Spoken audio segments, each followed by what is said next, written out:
Okay. 5, 4, 3, 2, 1. Are we ready to rumble? And in the left corner, we have Toby. Just and, Toby. and in the right corner, we have Tommy. Fuck, where's the- Well, I mean, you're dressed like a wrestler. You're shirtless. Bear in mind, guys, it's fucking hot right now. You're in your shorts. But the reason why I'm shirtless is because we have new shirts, guys. That doesn't make sense at all. And Let me explain. yeah. Why So are we you have shirtless? our new Klickback t-shirts. Would you say it's merchandise? Merch? It's not technically merch, is it? it's a fantasy piece. It can be a merch if you guys want it. Support us on our But Patreon. basically, should I run down like what it represents? Yes. Yeah. Oh wait, let's Let's hold it up. hold it up. Oh, Yeah. yeah. Cool. So we got new shirts printed. These are Yeah. just like rough designs, but yeah. So You say raft? as a draft, sorry, rough. But yeah, we designed it with like sort of like the KFC logoing kind of thing scheme. Tommy, yeah, walk us through the design process that we went through. Well, so basically, the reason why we chose KFC as a brand to parody is because that's kind of where our origin story begins. Yeah. This is where like KFC was the location where we thought of the idea. Oh, maybe we should start a podcast. Wait, throw me the shirt and I'll hold it up. Like KFC was where we thought we'd start the podcast, and Yeah. so with this T-shirt, we are paying homage to the motherlands of Klickback, KFC. of Klickback podcast. KFC Kentucky Southgate. Fried Chicken. Oh yeah. Yeah. So we've got Klickback written in the KFC typeface. We've got us three on a KFC bucket wearing KFC uniform. Oh, yeah. In the classic family photo Yeah, style. so when I was designing this, I straight up took the whole like motif of the actual KFC logo. So Colonel Sanders was already wearing like the apron and everything. Yeah. I was gonna throw bow ties on us, but I was like, it's a bit much. But Nice. yeah, so like I copied like all the color codes and like the color schemes and stuff like that. Dude, so it's amazing. It looks Yeah. amazing. Yeah. it's pretty funny. Can't wait to rep this on the street. But yeah. or in Japan actually, In because Japan. by the time you guys are gonna hear this, is Tommy's in Japan. I'll be in Japan. You'll be in Japan. That's- Any fast food chain in Japan is a lot better than It's just service is better, food's taste Yeah, better. I might try some. What food are you excited for in Yeah. Japan? Like just top food. I'm actually really excited for like high quality sushi.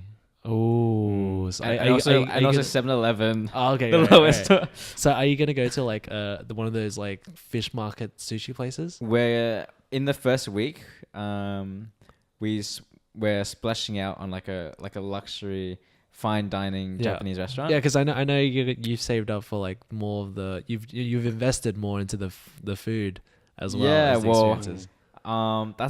that'll definitely be a big part of the trip. Yeah. Yeah. And I think with the rest of the trip, we're kind of like a bit conservative on the spending. Yeah. Like we're going on like some easy hostels and that kind of stuff. We have one night in like a really nice ryokan, which is like a bath hotel. Bathhouse, hostel. yeah. Bathhouse, yeah. Yeah. So there's one night in there, and then there's one night where we're eating really, really nice sushi. Oh, So nice. I'm gonna get a taste of what good sushi is. Yeah. But do you feel like you're gonna be ruining your palate when you get back to Melbourne? You But, know, like, I might. But is it worth it? It's definitely Yeah. worth it. It sounds worth it, but That's what it's hopefully gonna it'll be taste all about. worth it. I'm sure it'll taste worth it. I'm already drooling. But yeah, enough about me. Wait, I just want to say why I don't have the shirt on. Yeah, we never addressed Yeah, why Jeremy doesn't have a shirt on. Well, that shirt over there is the large, and I thought in a I thought I would be fit in a medium, So we ordered medium. but that's meant to be a prize. For But somebody else. I didn't want to wear it because I'm sweating like a motherfucker. But yeah, that is my reason for not wearing that. So I'm half. We don't have any You other are larges. forgiven. Yeah. You are forgiven. But It's because Jeremy's small and he just wants to show off. No. Well, you could say he takes care of his health. Yeah. Well, that is an interesting thing. I'm glad you brought that up. Did you know that was the theme for today? Oh, was it really? Is it? Wait, Okay. what just? Oh, right. I get you. The I get you, theme Tommy. today: Is health. health, and more particularly As how as a creative. how as a creative sometimes we neglect our health, and what kind of like repercussions that that can affect on us. Yeah, it's not necessarily something you would stereotyped or associated with when it comes to being creative. Like you don't think of when you think, hey, picture this creative person. You don't really see. You just see colors, really. Yeah, and usually it's like some hipster or like some really so like someone with a flannel top and some glasses and has some sneakers and some ripped jeans. Someone that lives in Brunswick or so like a graphics designer or a photographer or something like that. Like maybe with a beard, or I don't know. Yeah, that's something. That's the rides a bike to work, loves coffee. Yeah, that's the stereotype. Yeah. Not someone that is necessarily fit. Although there are people that are really into fitness that are creative, And not just fitness, Yeah. also like their diet, their Yeah. mental health, like the broader spectrum of health. Yeah. I would say we're the distant cousins of like gamers or Technicians? technicians, engineers or geeks or something like that. That's our. We're more closer to that than it's like our evolutionary path has kind of split this way, and we got our cousins here with the engineers and the graphic the gamers and stuff like that. Yeah. So like basically I was trying to like fuck with it. I'm like oh shit, where am I going with this? So basically like our health as like our health management, I guess, as a creative is very. It's not the first thing we think of when we think creative. It's a very like unspoken kind of thing. Yeah. As a creative, you're always thinking like, oh, they always got new ideas. They're always doing something interesting, and they've got like big plans ahead. Yeah. They don't. A lot of people don't think about like what the level of work and the amount of work and like how much time we put into our stuff. It's like, but like the amount of time and the amount of effort can be very taxing on us if we don't take care of ourselves well. Yeah. So like I think that's what we're talking about, right? Exactly. Yeah. Well, I guess I'll pose this question to you guys. Like, how would you describe your current health like in the moment, like right now? I mean, I think I have yet to experience the repercussions of like the way I go about my creative process. What is that? So after like I take photos, like because during a photo you have a atmosphere, you have like an emotion going through the time you're doing the photos. So for me, I like to edit my photos in the same day to maintain that sort of emotion, that atmosphere, and carry it through the photos in the editing. And that often leads to like editing till 5 or like 6 a.m. Yeah. And then like going to work the next day just like absolutely wrecked, but in my mind it's like, oh yeah, it's worth it, the photos are gonna be look good. And then the next day it's like not as good as I imagined, but it's still pretty good. I'm happy with this. But yeah. But you go back into I do some touch ups. Yeah, I retouch it. Like with a fresh set of eyes. I'm tired, but fresh set of eyes, and fix the mistakes that I made last night. But at least I got like the bulk of my emotion through the photos. But yeah, like I still have yet to experience like the consequences of just staying up late constantly and eating and snacking while eating. Like it's. You don't do that? No, I snack a lot. Oh, late at night. Yeah. What kind of snacks? So I have uncles that work at Cadbury, so I get to like buy really discounted B stock chocolates that don't pass standards. Yeah. So like they're all unwrapped and like they sell in boxes and stuff like that. So what's wrong with them? Like just different. Like the shape. The shape just doesn't fit the packaging. So they just give it to us, and so we buy it at discount, and like we buy like boxes, and I just have a box in my room just. Damn. Eat all In my mind, I'm just imagining like a box of like Freddo Frogs, just like. Yeah. pretty much. Yeah. And they're just unwrapped. Yeah, just naked Freddy frogs. Yeah, so like the fact that they don't have wrappers is like I don't see the guilt of how many I've eaten. It's just you're right. It just goes and goes and goes. You just go non-stop. You can, but if the box is empty, then shit. That's a lot of. But it's only until the box is empty. Yeah. But the thing is, like, when the box is empty, I just get another box. Like, it's not. That's crazy. You know, like, okay. It's chill. But yeah, that's pretty much me. Like, snacking, staying up late, just editing. Like, not even when I'm editing as well, I still stay up late because I'm so used to it now. And I think it's just like me being young. Like, I mean, you know, just like being that kind of youth where I'm at that age where I just stay up all the time, you know? Is that something you want to change? It's not something that I'm consciously thinking about. Oh, I should sleep earlier. I should like change this habit. You know, it's just like I do it now because it's not that I choose to do it. It's just the way things are for me right now, and it's not a conscious health problem for me yet. Well, it also depends on, I guess, how many hours of sleep you get. Yeah. Like, you reckon you're getting enough? My current minimum is like 4 hours. So it's not. What's your average? Average is 4 or 5. 5 if I, tell myself to sleep. Okay. Is there a reason to why you don't sleep that much? Mainly because like editing and then going to work. Could this be easily avoided? Oh yeah, definitely. Okay. Yeah, I don't have to edit. It's just Oh, you can still edit. Yeah, exactly. But it could obviously in proportion. Yeah, the time could have been managed a lot bit. Yeah. Like I said, it's just the way I do things, and like I've done it so much that I'm used to it now. Yeah. Well, how many hours would you ideally like to get a night? Obviously 8. You want 8? Yeah. Do you know what 8 hours feels like? Good. Yeah. No, but the thing, like on the days that I have off of work, it's like I still edit till like 5 or 6, but then I like sleep in, and like that feels just oof. Okay. It's just nice. So that's like once every while, I guess. Do you think that your work could change, improve, or not improve if you? What kind of work?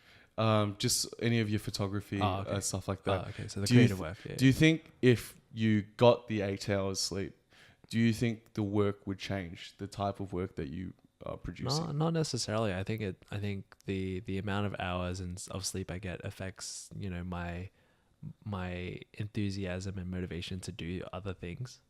You know what I mean? Okay. Like, or my drive to continue doing things, because like the way I'm going at things now is just like if the opportunity presents itself, or if I come up with an idea, it's like I think about it and like I sit upon it, and I don't have that energy to just like as soon as I have an idea, it's like, all right, I gotta write this down, I gotta do this, I gotta do it immediately, like right now. It's just like if it comes, it comes. Yeah. So like if I got those 8 hours of sleep, so I feel like I would be more likely to chase an idea rather than wait for an idea to come to me. Okay. Yeah. Okay. If that makes sense. Yeah. I completely, because like once you're in a role, you just want to keep going. Yeah. And you want to maximize that as much as you can. Yeah. Even if it costs a few hours of sleep. Personally, from what I've found, is that I perform a lot better when I get enough sleep, and I like those. I'm always gonna do every now and then those late night sessions, because sometimes like I just can't sleep and the ball's rolling and I just like fuck, I just want to finish it, I just want to pump it out. But there's sometimes where I'm just like I'm pretty tired. I'm not getting. I don't think I'm getting anywhere. I feel I got to a point where I feel like I'm stagnating with the work. So I just like, you know what? I'm better off sleeping it off. Yeah. And then wait till the next morning, and I can see all of my mistakes that I'm like, oh, I didn't edit the way that I thought I did, and the colors weren't right. It was so late at night. I'm not. When you're really sleep deprived, you look at things a little bit differently. Yeah, like colors look different, I guess, as well. And that's a natural response to lack of sleep. Yeah. and you're more complacent. Where like you like little mistakes, it's like no, it doesn't really matter. Doesn't No one's gonna care. But so then half of the time when I wake up, I'm fixing a lot of the mistakes that I could have just slept like could have slept early. Yeah. Handle it the next day with a fresh perspective. Yeah. And then would have been a lot more efficient than just staying up late at night. I get you. And but yeah, it's not that's for most of the case. And then there are obviously sometimes when I do those late nighters and there's some gems, there's some really there's some golden moments that come out of that. You wake up the next day, it's like, oh damn. Yeah. You're on nice. On that roll, but it doesn't come all the time. Yeah. I think your mind and your whole body can only handle so much. Yeah. So I've learned to value sleep so much more. For sure. Yeah. Even if you got deadlines to meet and stuff, sometimes your health matters. Your health really matters, and sometimes you're producing shit as well. And I think you don't want to produce bad content. Exactly. Yeah. And some clients rather you hand it in a day late. If it's not a super urgent case, they'll rather you fucking do an amazing work than something that is trash. Yeah. Because you left it till last minute. Yeah, I agree. What about you, Tommy? Like, what's your creative process? And how's I'll say this. I had a story about sleep deprivation. So literally, actually, this was 2 nights ago. Yeah. I get it's like maybe like 11:30 at night or something, and I get a message from my sister, and she goes, "Hey Tommy, did mum and dad tell you about my car accident?" Oh. And I was like, "What car accident?" Is she okay? Yeah, I'll get to that. Oh, okay. And then she was like, "Oh, basically like that morning, her car on the way driving to work got hit by a bus. Oh, just fully on the side, right? Dang. And there's a photo of it, and basically the whole side of her car is totaled. Yeah. And her head cracked the window. The window. Jeez. Is she okay? She's okay. She's from what she tells me, it's there's nothing wrong. Concussed? It's only slight concussion and a little bit of bleeding, but nothing major, no real changes. So that's good. That's 2 thumbs up. But that was all from sleep deprivation because she was on just on autopilot. Yeah. And obviously didn't see a bus coming, and then bam. I get you.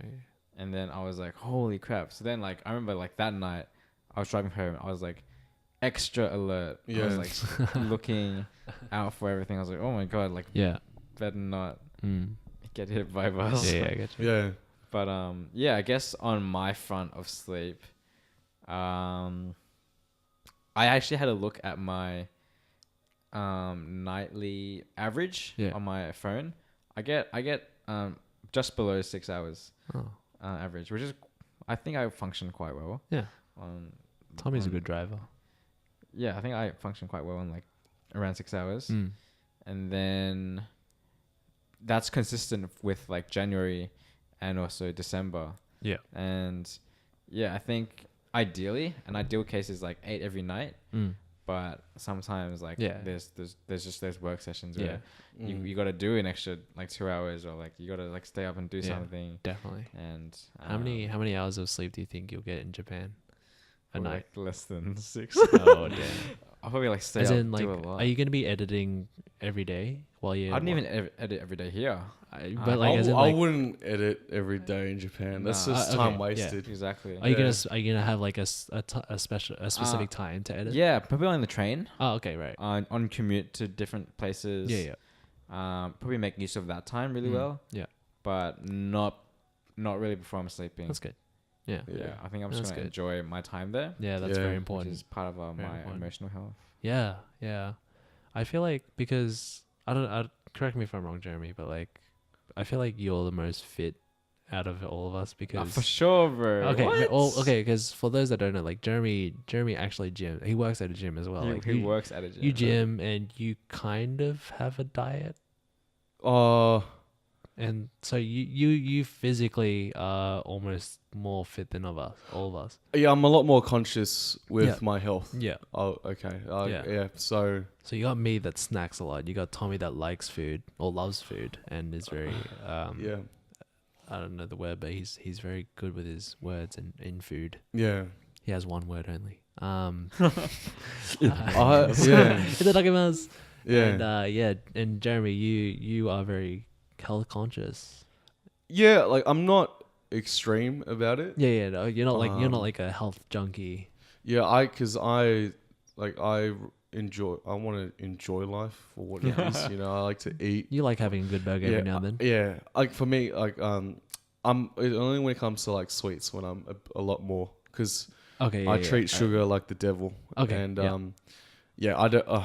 I'm more of a savory person anyway. 100%. Yeah, like I when I eat sweet, I'm just like I could have eaten a mean steak, and this actually goes somewhere. You know, it's more macro friendly than a bloody lolly, which doesn't give me that much satisfaction. Yeah, it gives you so when I eat like a super glazed donut, I feel so guilty, really guilty, and I don't get the same satisfaction as I eat like a meat pie, like a really nice. I'm on the same boat, man. Sushi. What that stuff is to me is flavorful. Like that is what food should be, right? Yeah. But I can appreciate. Like I guess my favorite sweet is ice cream. I love ice cream, but like ice cream. I always have ice cream cake for my birthday, so that's my ice cream. Yeah, but in terms of my diet, I do intermittent fasting, and for me that has really helped regulate my weight and help me on a more like a psychological level. I'm a lot sharper in the morning, and because I'm essentially giving my digestive system a break where I'm not constantly eating all the time. Yeah. And from what I found out was snacking late night, which you do a lot, Toby, I guess from what you just said, is not very good because who would have thought? Yeah, it's I already knew this, but but what aside from that, what has been really important for me especially this year and last year in particular was actually getting my water intake, getting that I guess up to par. 4 liters a day. Yeah, roughly. Nice. So I drink lots of tea. Nice. I drink lots of tea, and I just consume. Like I have a bottle, and I just indulge in that throughout the whole day. Yeah. Are you also avoiding soft drink, food and beverages that are dehydrating? Yeah, like I don't really drink that much soft drink, I guess. Oh, I do like Pepsi Max and all that stuff. But yeah, I like. I'm drinking mainly water. Yeah. Black coffee in the morning, and then some tea throughout the day. Yeah. Because I know like if you have like too much coffee or too much alcohol, those are like dehydrates. It's negligible in terms of how much for how much you're drinking. It's predominantly water, so you're still getting a lot out of it. Yeah. But coffee, like if it was like a latte or something, which is mainly milk and that shots of coffee, I get like it's not really doing much. But I'm drinking like literally a shot, and then the whole thing is water. And then I'm drinking lots and lots of just regular water as well. So you make up for it. I definitely make up for it. Like that one cup of black coffee is not going to do anything. Yeah. Wait, is it true that black coffee helps with maintaining an appetite, like maintaining not having an appetite? I don't know the real scientific evidence behind it, but I don't really get hungry when I drink black coffee. Okay. I guess it stimulates me, it gets me going and energetic, and do what I need to do for the day. But it doesn't like tame my hunger. I guess I just don't feel like eating. Yeah. But I've also through intermittent fasting, I've disciplined myself to eat at certain times of the day. So what time is that? So usually it'll be maybe either 2 p.m. or 4 p.m. and I stop eating around 8 p.m. Sometimes I do the one day or 24 hours plus the sleep, so 8 to 32 hours. and I have yet to do a 48 hour plus the sleep, so 56. Yeah. So 48 hours of like awake, no eating. Yeah. Yeah, right. And God damn. yeah, so that, but I've never had a there diet. are a lot of articles, none that I can. It's a shame I can't list them any of them, but there are benefits to fasting. Yeah. And on that note, that's the timer. We're just going to take a quick break and return to the topic.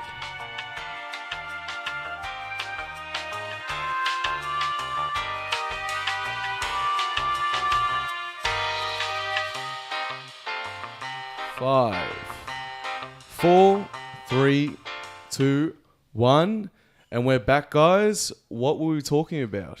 You were talking. Intermittent fasting. Intermittent fasting. You- Okay. All right. Yeah, back on that note. So, yeah, there are, quite a few benefits. It's not like it's not going to dramatically change your life. Yeah. But it can, if it's right for you, it can help with, I guess, your diet, like maintaining that, controlling that. So because you're not changing your diet, you're just changing how you go digest it. So would you say guess, you see not more of a physical change, but more of a behavioral change? No, I think it is both, right? Both. Okay. Behavioral in the fact that I can discipline myself Yeah. to eat at certain times, and then and physical change in terms of Weight. it can help in weight loss, but that just depends on how much you actually eat, because it's I guess the bare bones to weight loss or weight gain or weight maintenance is calories in and calories out. Yeah. So if you eat a shit ton of food in that small window, more than what you actually expend within the day, then you're still going to gain weight. Yeah. But I guess there are still some of those benefits that you get from intermittent fasting if you still do that, which is, I guess, for some people more of the psychological benefits, which is just what I personally feel is clearer in the head, and I feel like a lot more productive. And how I can describe it is like, when I used to eat a lot throughout the whole day, I would feel lethargic. Sometimes I'll be able to do something really well, and then my energy levels will go down real quick after that. But because of this, I'm a lot more consistently alert or productive. It doesn't stop, and it feels good, and it also gets me to drink more water because, I guess it makes me less hungry. So drinking lots of water helps to make me fill up that stomach and hydrate myself, obviously. So I get the best of both worlds. It allows me to make myself drink more water to tame my hunger, I guess. And also discipline myself and reap those rewards with my physical training. Not more so training, but I guess how I look. Oh, okay. Yeah. Physique. My physique. Okay. Yeah. So that's So I don't really diet in terms of. I guess my biggest, the main thing about my diet is just less sugar. Yeah. And I think that's something we can all do. It's I've never had a diet before. Yeah, Your diet is just sugar, man. No, That's a sugar diet. Okay, that's not. Okay, yeah. Yeah, All right. or a diet is what you consume. Exactly. Yeah. So you have a sugar diet. Okay, well, I don't always eat sweets. As in, like, I actually do enjoy savory food a lot. But So that's I know it still has sugar in it, but like it's not. I'm not. Okay, yeah. Whatever. Oh, of course. Yeah, but it's not that you can't have. Bad. It's not like you can't have sugar, but it's just you need to have, obviously, with anything, a balance of what you eat. Moderation. In moderation. Yeah. You can have sugar if you want. And moderation is different for every person. 100%. Yeah. Some people, like, I have a friend who has a ridiculously high metabolism, and he can eat anything and just nothing.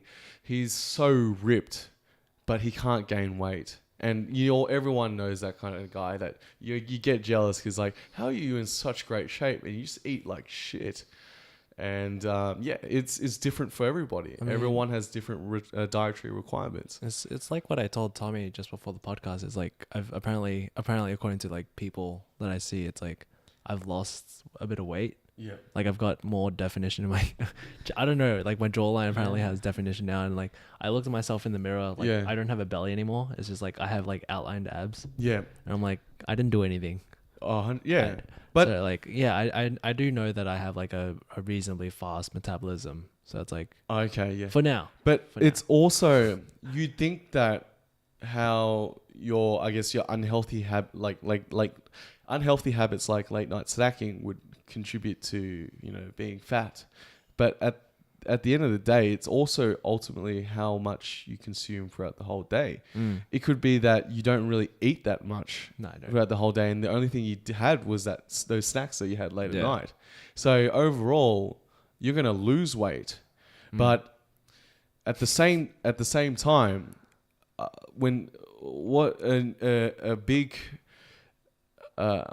big sign of loss of sleep is high cortisol levels. So that's related to stress. So having no sleep or putting your body in severe stress will induce a high level of cortisol in your body, and that creates fat. It breaks down muscles and all that stuff and turns it into fat stores, and you see it usually at your lower back. That's one sign. And this is all from uni. It's coming back. Yeah, it's all coming back. It's coming back. Don't quote me on, but usually when people get fat due to sleep loss and stuff, it's because they have an elevated, high abnormal elevation level of cortisol. So yeah, but.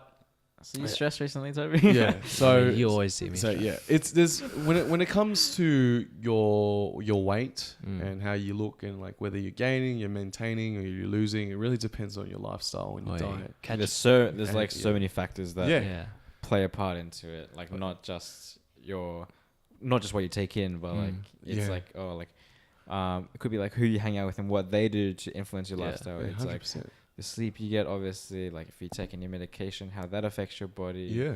If I don't know, like there's so many things. Yeah, like the it's just like people's lifestyle when I'm talking about psychologically. When someone hangs out with a negative group of people compared to a positive group, obviously it's going to be obvious, but their lifespans is different. You tend to live a lot longer, obviously, when you have a more positive, healthy lifestyle. So I guess, and something about, I guess, not just the creative workspace, but any other occupation, there's always going to be people that are scrutinizing you, or like even people that you think that are your friends. You can there's always that friend or friends that are very negative, not very so supporting, and just they can't see you succeed if you do. And you may not know it, and because it's your friend, you kind of just give them the benefit of the doubt. You just brush it off. Yeah. Those tend to be stressful things as well, stressful factors that contribute to your stress. So besides diet and physical health, your fitness and all that stuff, you got to also put your surroundings, your environment in check. In the household with your family, are your parents fighting a lot, or are you fighting with in relationships? Are you fighting with your significant other a lot? Are your friends not being very supportive or very, I guess, judgmental of you and what you do and stuff like that? That kind of stuff is something that we don't really assess too much or take into consideration about your psychological health. Because maybe it's a fear of confrontation or losing friends or or multiple things. So that's something that, as firstly for me, as I get older, I pay a lot more attention to who I hang out with and why I hang out with them, because it's important for them as well and for myself, because you don't want to be surrounded by people that you don't click well with or are just not good for you, for your psychological health. What do you guys think of that? Well, even on that note, I was thinking about like not just about like the people you're hanging with, but like the physical spaces that you that you like put yourself in and that like you occupy. Like when people walk into a room, not just like the atmosphere, but like the way things are orientated, or like how a person already feels about the room. Who knows if it's feng shui, and like that kind of thing. Like let's say like your everyday workspace or your office is like you grow into hating it, and then the work that you put out is ultimately going to become worse. You're going to get slower at doing things. It's not going to be a very healthy environment. It's going to be very toxic.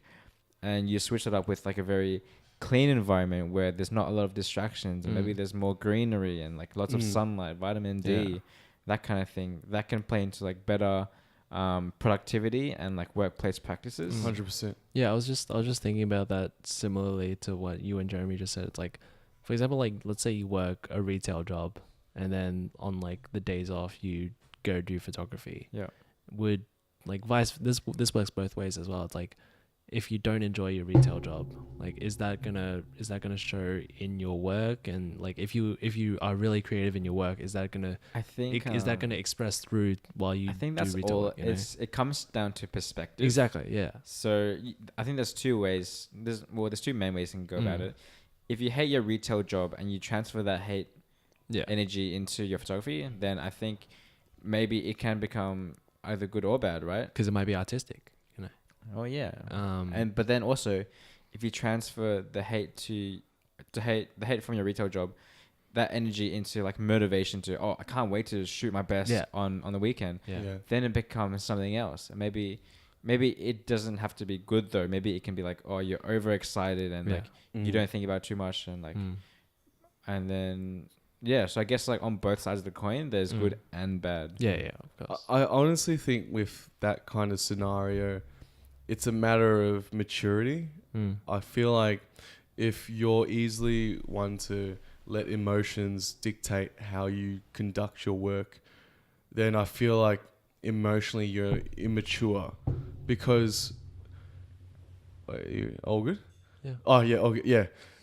To be honest, like no matter what, I guess if the occupation is not what you not what it turned out to be, not something of your liking, obviously it's not. You mentally it's going to be straining on you because you're doing something that you don't really enjoy. So your emotions tend to dictate how you feel, and what you do, and it can often translate through your actions. And I'm guilty of that as well. Back when I was making coffee in cafes. When I get a shitty customer, I just want to make them a really shit coffee, and I am a very emotional being, and I tend to let my anger, more so back in the day, my anger dictate what I do. So, and through I guess guidance of people older than me, or through friends, family, and peers,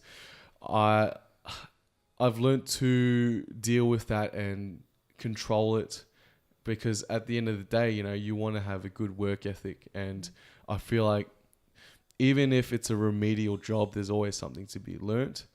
And I feel like rather than letting your emotions get to the best of you and translate that to, your other hobbies, your passions and whatnot, I feel like you're going to be better in the long run. And it's going to be a lot better for your psychological well-being, and you're going to get to a lot of more places. Because you've learned to deal with your emotions. You're a lot more controlled, And that's something that's a skill that is essential when you go out there, especially in the creative field, when you're working with some people that you don't necessarily like as well. You know, it's not always sunshine and rainbows in the creative field. That's just professionalism. Yeah. So it's something like that. It's a very common thing amongst young folk when they're just starting out in the work in the industry, any kind of work, and It's just a very common thing. It's just something that we have to deal with. Yeah. And it's very important that we deal with it straight away because you're going to be better off in the long run. Yeah. Yeah. So like in terms of that, like let's say you're full-time creative, you know, in terms of that, like how, like maintaining, obviously if you're full-time creative, like everything has, like your livelihood is based on doing good, or at least doing the thing that you like, but at the same time making sure it's gonna get you paid, you know. So like preventing, because obviously for creative or for anyone, like burnout is a very like realistic and common thing among creatives. So like that it happens so often to everyone, you know, like, and mentally it's really taxing. So like how would you tackle like or prevent that, I guess? I think there's, because I'm a full-time creative. I work with like strategy, and I do design work, and then there's photography on the side of that. And I think I keep, and I don't ever feel burnt out, which is a funny thing. I don't ever feel burnt out because I understand my motivations very well. And I know that like when I am constantly doing actions that are towards the motivation, but every action is different, that's when there's like the variety that you need to avoid burnout. Also surrounding yourself with creative people makes you more inspired. You're not stuck with like maybe like the same people you see like during the whole week, and that's really important for you to get more energy from other people. I get you. Sometimes you can't rely on yourself to create that energy. Most definitely. So the people you surround yourself are really important. What you do is also really important, and how you see yourself doing these things are very important. I get burnout. A lot of it's in the mental and perspective. Like I don't think if you don't really take that initiative as Tommy's described he does for himself, I don't think you're suited for the creative field as a full-time career. Because you're just gonna go through stuff that you might not like, or you just burn out. Like you're gonna get a gig that you know you don't really want to do. But you just do it. But if you take the initiative to do these things to get you going, so the ball never stops. Then you're gonna last for a very long time. That's good. And and that's okay if you know no one told you to do full-time creative, you know. If you can't do it, you can't do it, and you just got to be realistic with yourself sometimes. And it's going to be more detrimental to yourself. You're going to put yourself in a career that you know was once a hobby, now into something full-time, when you know you don't understand the full repercussions of the field of the job. And that's what a lot of people kind of get themselves into when they do this photography work and stuff like that. It's just they think it's easy because you know, like, fuck yeah, I get to create, I get to do my own thing. Why, you know, this is awesome, and I get paid to do this. So there's a lot of business, but it's not. If you don't understand the business, you're gonna the business is personal business. It's personal development. And like I guess prepping yourself to be ready for this kind of like industry and workforce. I don't think it's accurate to say if you can't do it, you can't do it. I think there's always opportunity to better yourself and slowly graduate into the position of, oh, now I am mentally, physically, emotionally ready to do it for a sustained period of time. I guess the big thing is being able to learn and adapt. So that's 100%. Usually if you can pick yourself up when you're getting down, I guess that's also another indicator. It's the self-awareness and knowing like if I'm about to burn out, what can I do to avoid this. So like switching things up and stuff like that. Yeah, and that's like a lot of other jobs too, not just the creative most field. definitely. Yeah, I get that. Yeah, that's good. Yeah, real good. But yeah, we should wrap it up. Yeah, so it's good talk, guys. I really good enjoyed. stuff. Yeah, good stuff. Remember to take care of yourselves, guys. Yeah, you know, sure. Get some sleep. Get some guys. sleep. Get Eat some sleep. Eat well. And eat the good food. If you're running out of t-shirts, maybe you might want to try a Klickback t-shirt. I just got like a message from James Tina. Yeah. He was like, "Oh, I want 20." Really? Yeah. Oh, Jeremy doesn't even have one. Look at him. No. Oh no, I've got it. It's just at the printers. It's on the way. It's coming. Printers, yeah. Cheeky. But yeah, if you guys like the t-shirts, if you guys like that design, maybe we can make something. We can work something out. Something out. These are definitely just like drafts. You know, we're still figuring like, which is we're trying. We'd also like to see more people in the Klickback community. Yes. Rep the fam. Yes, for sure. We'll definitely want to build a community. Yeah. I love it. Love it. Yeah, plenty of more designs to come. Yes. I guess, yeah. Watch us get swole after this podcast. Yeah. Just like maintaining a hub. We're gonna get swole. Next week it's like, wait, is that still Toby? It's either a huge transformation. Well, I mean, I've got Spine Race. I've got Spine Race this Saturday, so like. Okay, it's either a huge transformation or it's just or just fucking us talking shit. Yeah. It's either those two. Yeah. But yeah, thank you so much, guys, for listening. Thanks for tuning in for this episode of Klickback Podcast. Thank you very much. Tommy's going to be in Japan, so I guess the next few episodes are going to be... So you're going to see the podcast dramatically improve at this point? No, I'm joking. But yeah, definitely don't forget to follow us on our socials at Klickback Podcast on Instagram, Klickback Podcast on Facebook and YouTube and all the spaces. We're everywhere. We're in your house. We're in your ears. We're on your eyes. Yeah. But yeah, thanks so much for listening. Thanks so much, everyone. See you in the next one. Peace. Peace.